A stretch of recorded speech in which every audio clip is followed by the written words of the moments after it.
سجدہ کیا ہے ان کو جہنم سے نکال دو. بولو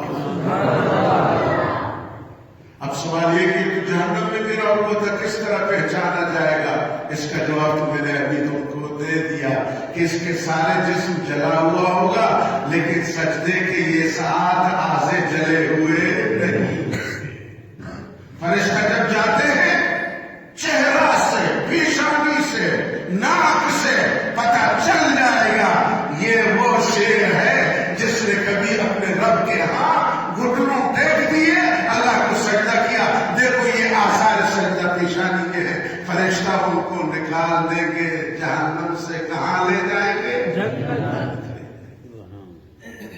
ہاں سجدہ کرو.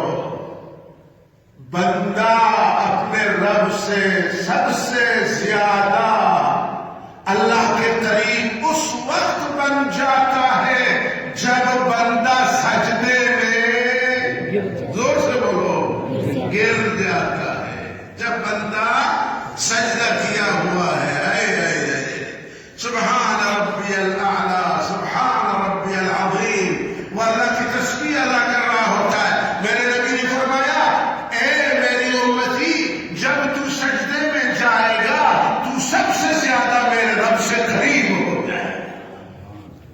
اقرب ما یکون العبد، سب سے زیادہ قریب یہ سجدہ کرنے والا ہے. اچھا پھر میرے نبی نے فرمایا نوافل کی سجدہ ہے نا، اللہ بہت ساروں کو تہجد نصیب کرتا ہے.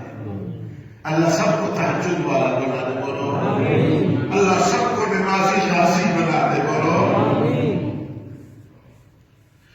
تہجد کے نفلوں میں جب سجدے میں گئے نا، لمبی سجدہ کرو، لمبی سجدہ کرو اور ان سجدوں میں دعا مانگا کرو.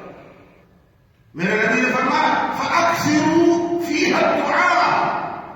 نوافل کے سجدے میں چاہے اوابین کا ہے، اشراق کا ہے، تہجد کا ہے، کوئی بھی نفل ہے بندہ پڑھتا ہے، اس سجدے میں لمبی دعائیں اللہ سے مانگے. یا اللہ میرا فلان بیٹا کا مشکل آسان فرما، یا اللہ امت کا مشکل آسان فرما، یا اللہ میری مشکل کو آسان فرما، یا اللہ امت کو ہدایت پہ لگا دے، یا اللہ کفر کو ختم کر دے.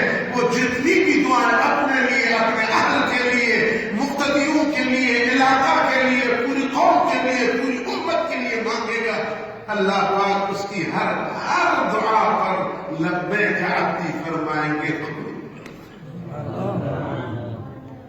اب سجدہ کی فضیلت سمجھ میں آ گئی نا کہ یہ معمولی چیز بہت زبردست چیز ہے.